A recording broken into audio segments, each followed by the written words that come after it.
প্রিয় দর্শক, আসসালামু আলাইকুম। আপনাদের সবাইকে স্বাগত জানাচ্ছি আজকের নতুন আরেকটি ভিডিওতে। আজকে আমি আপনাদেরকে 5টি প্রাইস অ্যাকশন নিয়ে আলোচনা করব, যেটি আমাদের যারা ট্রেড করি প্রত্যেকেরই জানা উচিত। তো প্রথম যেটা সেটা হচ্ছে যে set your stop loss away from obvious level. অর্থাৎ আমরা যখন স্টপ লস সেট করি, আমাদের স্টপ লস সেট করার ক্ষেত্রে আমাদের একটু কৌশলী হতে হবে। প্রথমত হচ্ছে, আমরা সবাই জানি এটা একটা গ্রাফ নিয়ে বা এই চার্টে আমরা যদি আসি তাহলে আমরা কি দেখতে পাচ্ছি। আমরা এখানে খুব সহজেই দেখতে পাচ্ছি এখানে এর আগে এখান থেকে বাউন্স করেছে, যার কারণে একটা লেভেল তৈরি করেছে, তার মধ্যে সাপোর্ট এখানে। আমরা প্রত্যেকেই আমাদের স্টপ লসটা এইটা হিট করার সাথে সাথে আমরা এই লেভেলে রাখি সচরাচর, যে আমাদের কোনো ট্রেড যদি আমরা এই ট্রেডটা নিই, যদি আমার এই ট্রেডটা যদি এখানে আমাকে হিট করে তাহলে আমি বেরিয়ে যাব। এবং এই সুযোগটায় যারা স্মার্ট মানি যারা কালেকশন করে তারা কিন্তু গ্রহণ করে। তার অনেক সময় লিকুইডিটি চাই। লিকুইডিটি বলতে আমরা যেটা বুঝি সেটা হচ্ছে যে তাদের যে বাই করা প্রয়োজন সেই পর্যাপ্ত সেলারকে তারা চাই। এই লেভেলে হয়তো পর্যাপ্ত পাচ্ছে না, এই জন্য তারা চেষ্টা করবে প্রাইসটাকে একটু নিচে নামানোর জন্য। তো প্রাইসটা আমরা অনেক ক্ষেত্রেই দেখি যে স্টপ লস হিট করে আরেকটু নিচে নেবে, তারপরে কিন্তু বাউন্স ব্যাক করে র্যালিটা শুরু হয়। তো সুতরাং আমাদের যেটা করা উচিত, একদম আমাদের যে সাপোর্ট লেভেলটা আছে একদম তার সাথে সাথে একদম হিট করার সাথে সাথেই আমরা সেল না করে আমরা একটু নিচের দিকে আমরা যদি সাপোর্টটা আমাদের স্টপ লসটাকে রাখি, তাহলে আমাদের স্টপ আউট হয়ে যাওয়ার যে পসিবিলিটি সেটা কিন্তু অনেকাংশেই কমে যাবে। এই হচ্ছে বিষয়। তার মানে আমাদের মূল বিষয় যেটা হচ্ছে যে আমরা স্টপ লস একদম আমাদের সাপোর্ট লেভেলের সাথে রাখবো না, একটু সাপোর্ট লেভেল থেকে একটু নিচে আমাদের স্টপ লসটা রাখবো। এটা হচ্ছে প্রথম ট্রিক। দ্বিতীয় যে বিষয়টা আমি আলোচনা করব সেটা হচ্ছে ট্রেড রিভার্সাল কখন হয় সেটা আমাদের একটু বুঝতে হবে। অর্থাৎ আমরা যদি কোনো ট্রেড নিই সেক্ষেত্রে আমাদের বুঝতে হবে যে ট্রেডটা রিভার্সাল কখন হচ্ছে। ট্রেড রিভার্সাল হওয়ার কিছু সংকেত বা কিছু সিগন্যাল আমাদেরকে কিন্তু দিয়ে যায়। আমরা এখানে একটা যদি রেজিস্ট্যান্স লেভেল মার্ক করি, তাহলে সেই রেজিস্ট্যান্স লেভেলের কাছে গিয়ে যখন আমরা দেখি এক ধরনের বড় একটা প্রাইস মুভ, অর্থাৎ আগে থেকে একটা প্রাইস অনেক দূর র্যালি করেছে, তো র্যালি করার পরে একদম শেষের দিকে র্যালির শেষের দিকে কিন্তু এরকম বড় ধরনের একটা মুভ হওয়ার পসিবিলিটি থাকে। এবং বিশেষ করে আমরা দেখতে পারি যে বাইং ক্লাইম্যাক্স ক্যান্ডেল যেটা হয়, যে খুব বড় ধরনের একটা ক্যান্ডেল তৈরি হয়, যে যাবৎকালে যত র্যালি হয়েছে তার মধ্যে দেখবেন সবচেয়ে বড় একটা ক্যান্ডেল তৈরি হয়েছে এবং পর্যাপ্ত ভলিউম নিয়ে। এই ক্যান্ডেলে মূলত যারা স্মার্ট মানি আছে তারা অনেকটা সেল করে, এবং এটা বাইং ক্লাইম্যাক্স কিনা সেটা আমরা বুঝতে পারবো কখন, যখন আমরা দেখব যে আবার বড় নেগেটিভ ক্যান্ডেল এখানে শুরু হয়েছে। এরকম একটা বড় ক্যান্ডেল হওয়ার পরে এখানে যদি নেগেটিভ এরকম ধরনের কোনো ক্যান্ডেল হয় বা রিভার্সাল, যেটাকে আমরা বলি বুলিশ ইনগালফিং ক্যান্ডেল, তাহলে সেখানে প্রাইসটা রিভার্স করার সম্ভাবনা খুব বেশি থাকে। অর্থাৎ রিভার্স করার আগে একটা ক্লিন এবং বড় ধরনের একটা মুভমেন্ট সচরাচর আমরা দেখতে পাই। হচ্ছে একটা বিষয়। আর তৃতীয় যে বিষয়টা দেখব যে আমাদের identify your area of value. আমরা যখন কোনো ট্রেড নিব তখন আমাদেরকে এরিয়া অফ ভ্যালু বা এরিয়া অফ ইন্টারেস্টের বিষয়টা আলোচনা করতে হবে, মানে বুঝতে হবে। আমরা যদি আমাদের ট্রেডিং স্ট্র্যাটেজি এরকম হয়, আমরা সাপোর্ট লেভেলে ক্রয় করতে চাই, কারণ সাপোর্ট লেভেলে এসে প্রাইসটা বাধা করার সম্ভাবনা অনেকাংশে বেশি থাকে। এই জন্য অনেকেই চেষ্টা করে যে তারা আসলে সাপোর্ট লেভেলে ক্রয় করবে। তো সাপোর্ট লেভেলে ক্রয় করার জন্য আমার এরিয়ার ভ্যালুটা আইডেন্টিফাই করতে হবে, যে প্রাইসটা এখানে প্রথমে বাউন্স ব্যাক করেছে, এখান থেকে আবার যখনই দ্বিতীয়বার এখান থেকে বাউন্স করেছে, তার মানে কিন্তু একটা এরিয়া অফ ভ্যালু তৈরি হয়েছে। তো এরিয়া অফ ভ্যালু বলতে আমরা এখানে স্পেসিফিক কোনো লাইনকে বোঝাবো না, আমাদের একটা এরিয়াকে বোঝাইতে হবে। কারণ প্রাইস একদম এক্স্যাক্ট কোনো পয়েন্ট থেকে আবার বাউন্স ব্যাক করে বিষয়টা এরকম না। তো আমরা এই এরিয়া অফ ভ্যালু আসছে, তারপরে আমরা এটাকে মার্ক আপ করলাম প্রাইস, পরে যখন আবার এখানে আসছে এরিয়া অফ ভ্যালুতে যখন হিট করেছে সাথে সাথে কিন্তু আমি বাইংয়ে যাব না, কারণ আমি জানি না যেখানে আমার প্রাইসটা সাপোর্ট পাবে কি না। তো সেক্ষেত্রে আমার দেখতে হবে যে এখানে এসে কোনো বুলিশ ভালো কোনো ক্যান্ডেল এখানে তৈরি হয় কি না। যদি সেটা হয় উইথ মিনিমাম ভলিউম নিয়ে, সেক্ষেত্রে আমরা কিন্তু ট্রেডটা নিতে পারি। তো আমরা এই ক্ষেত্রে যদি এসে দেখি, প্রথম ক্ষেত্রে যখন আমরা এখানে প্রাইসটা এখান থেকে বাউন্স করেছে, আমরা পরে এক্সপেক্ট করতেই পারি যে প্রাইসটা এখানে এসে বাউন্স করবে। তো এই ট্রেডটা নেওয়ার ক্ষেত্রে আমরা এখানে দেখলাম একটা বুলিশ ইনগালফিং ক্যান্ডেল তৈরি হয়েছে। তো সেক্ষেত্রে আমরা এখানে কিন্তু প্রাইসটা আমাদের এন্ট্রিটা নিতে পারি। তারপরে দ্বিতীয় ক্ষেত্রে যেটা, এখানে এসে আবার যখন হয়েছে, আমাদের দেখতে হবে যে প্রাইসটা এখানে সাপোর্ট নেয় কিনা।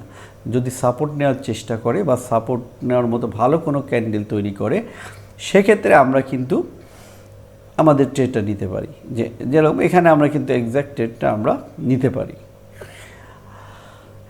আবার এইখানে এসেও একই অনুরূপভাবে প্রাইসটা কিন্তু অনেক বড় ক্যান্ডেল দিয়ে এখানে এটাকে টাচ করেছে। পরবর্তীতে যদি আবার এরকম একটা ক্যান্ডেল দিয়ে টাচ করে নিচে নামতো, তখন কিন্তু সাপোর্টটা ভেঙে গেলে প্রাইসটা আরও নিচে নামার অনেক সম্ভাবনা থাকে। সেক্ষেত্রে এখানেও দেখলাম যে আমাদের মূলত একটা হ্যামার ক্যান্ডেল মতো তৈরি হয়েছে এবং তারপরে প্রাইসটা আবার র্যালি করছে। তখন কিন্তু আমরা এই জায়গা থেকে আমরা এন্ট্রিটা নিতে পারি। ঠিক সেলের ক্ষেত্রেও আমাদের এরকম এরিয়া অফ ভ্যালু, যেমন এইখানে একবার আমরা কিন্তু প্রাইসটা এখান থেকে রিজেক্ট করেছে, সেক্ষেত্রে আমরা এরিয়া অফ ভ্যালুটা, এই এরিয়াটা মার্ক করতে পারি। প্রাইসটা যখন এখানে গেল এবং এখানে গিয়ে আবার একটা উইক ক্যান্ডেল দিল বা ভালো একটা ক্যান্ডেল দিয়েছে, এবং যেটা আমাদেরকে বলছে প্রাইসটা আবার এইখানে আসার একটা পসিবিলিটি আছে। তো আমরা এইভাবে সাপোর্টে ক্রয় করে রেজিস্ট্যান্সে সেল করে কিন্তু আমরা প্রফিট করতে পারি। কারণ আমরা জানি আমাদের স্টক মার্কেটে প্রফিট করার অনেকগুলো পদ্ধতি আছে। আসলে সবাই যে একই পদ্ধতিতে প্রফিট করবে বিষয়টি তা নয়। আমরা সাপোর্টে ক্রয় করি, রেজিস্ট্যান্সে সেল। তো সেক্ষেত্রে এরকম হলে আমাদের অবশ্যই এরিয়া অফ ভ্যালু নির্ধারণ করতে হবে। তারপরে 4 নম্বর যে বিষয়টা আমরা দেখব, সেটা হচ্ছে the first pullback is the best pullback. Pullback বলতে আমরা যেটা বুঝি সেটা আগে বলে নিই। পুলব্যাক এখানে একটা প্রাইসটা অ্যাকুমুলেট করেছে, অর্থাৎ অ্যাকুমুলেশন জোন এই লেভেলটাতে স্মার্ট মানি যারা আছে তারা এইটা কিন্তু প্রাইস তাদের শেয়ারগুলো এখানে সংগ্রহ করেছে।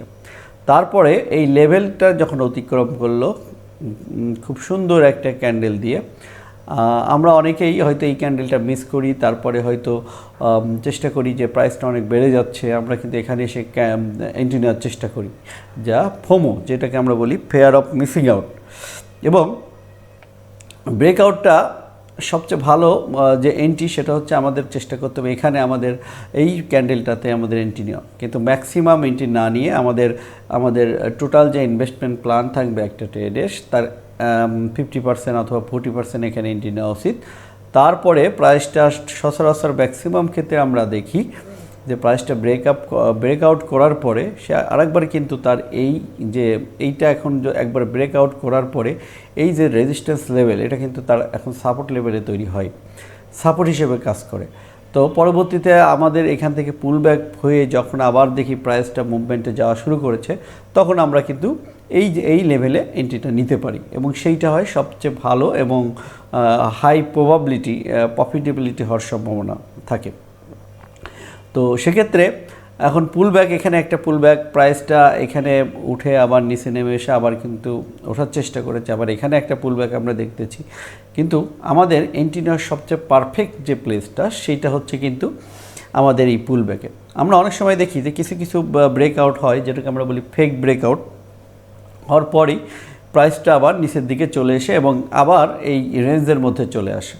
তো সেক্ষেত্রে আমি যখন দেখছি যে প্রাইসটা এখানে ব্রেকআউট হলো, আমি কিছু এন্ট্রি নিয়ে নিলাম এবং তারপরে আমি এখানে প্রাইসটা দেখছি পুলব্যাক হলো। পুলব্যাক হওয়ার পরে আমি কিন্তু এখানটা কনফার্মেশন পাচ্ছি না প্রাইস আর এখান থেকে নিচে নামতে চাচ্ছে না, নিচে নামবে না, প্রাইস থেকে এখান থেকে আবার ঘুরে দাঁড়িয়েছে। তখন আমি এখান থেকে এন্ট্রিটা নিলে সেইটা হবে বেস্ট এন্ট্রি এবং সেইটা আবার ব্যাক করার চান্স কিন্তু খুবই কম।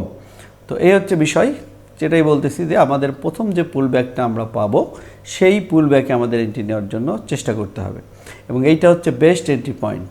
আমাদের প্রাইসকে কখনো চেস করা যাবে না। প্রাইস এখান থেকে আমরা ব্রেকআউট হওয়ার পরে এখানে যদি নিই, তাহলে আমাদের রিস্কের লেভেলটা কিন্তু অনেক বড় হয়ে যায়। আমাদের চেষ্টা করতে হবে আমাদের রিস্কটা সবসময় মিনিমাম রাখার। তো যাই হোক, এই হচ্ছে বিষয়। তারপরে আমাদের পঞ্চম যে বিষয়টা, এটা খুবই একটা গুরুত্বপূর্ণ একটা বিষয়, যে trade breakout with a build up, অর্থাৎ কোনো রেজিস্ট্যান্স লেভেলে সরাসরি যদি ব্রেক করে আমাদের সেখানে আমাদের ট্রেড না নেওয়া উচিত। আমরা এখানে একটা রেজিস্ট্যান্স লেভেল মার্ক করেছি। তো মার্ক করার পর আমরা এখানে দেখতে পাচ্ছি রেজিস্ট্যান্স লেভেলে প্রাইস একই জায়গায় কয়েকদিন যাবত 1 2 3 4 5 অর্থাৎ 8-10 দিন যাবত কিন্তু সে কনসলিডেট করেছে। কনসলিডেট করার পরে তারপরে কিন্তু ব্রেকআউট হয়েছে।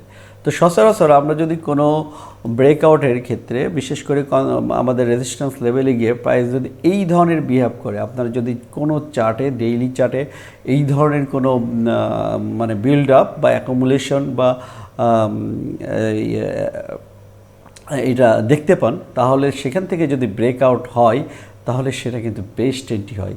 এবং এই ধরনের এন্ট্রির ক্ষেত্রে যেটা সবচেয়ে ভালো হয় সেটা হচ্ছে যে আমাদের প্রফিটেবিলিটির সম্ভাবনা অনেক কম, দ্বিতীয় হচ্ছে আমার রিস্কটা কিন্তু এই পর্যন্ত থাকে খুবই সামান্য পরিমাণে এটা রিস্ক থাকে, এবং এই ট্রেডটা সাকসেস হওয়ার চান্সটা কিন্তু অনেক বেশি পরিমাণে থাকে। তো আমরা যদি মূলত এই কয়েকটা বিষয় মাথায় নিয়ে আমরা ট্রেড করি তাহলে আমাদের কিন্তু ট্রেডে মানে প্রফিটেবল হওয়ার সম্ভাবনা অনেক বেড়ে যায়। কারণ ট্রেড আসলে 100% ট্রেড যে আমাদের সাকসেসফুল হবে বিষয়টা তা না, কিন্তু আমাদের প্রবাবিলিটির উপর বেস করে আমরা ট্রেড করি। সুতরাং আমরা এমনভাবে ট্রেডটা নিব যাতে আমাদের প্রবাবিলিটিটা বেশি থাকে। আমাদের প্রবাবিলিটি যত বেশি থাকবে তত আমাদের জন্য ভালো। আর একটা কথা মাথায় রাখতে হবে যে আমরা সবসময় আমাদের রিস্কটাকে ছোটো রাখতে হবে, এবং যেটা উইনিং ট্রেড সেটাকে আমাদের রান করতে দিতে হবে। তাহলেই কিন্তু আমার যদি 50% ট্রেডও আমি সফল হই তাহলে কিন্তু আমি প্রফিটে থাকবো। এই হচ্ছে মূল ট্রিক্স যেটা ট্রেডিংয়ের। তো আশা করি বন্ধুরা ভিডিওটা আপনাদের ভালো লেগেছে। যদি ভালো লেগে থাকে তাহলে অবশ্যই আমার ভিডিওটি লাইক দেবেন এবং সেই সাথে চ্যানেলটিকে সাবস্ক্রাইব করার জন্য অনুরোধ করছি। তো দেখা হবে পরে নতুন আরেকটি ভিডিওতে। আজকে সে পর্যন্তই। সবাইকে আসসালামু আলাইকুম, ধন্যবাদ।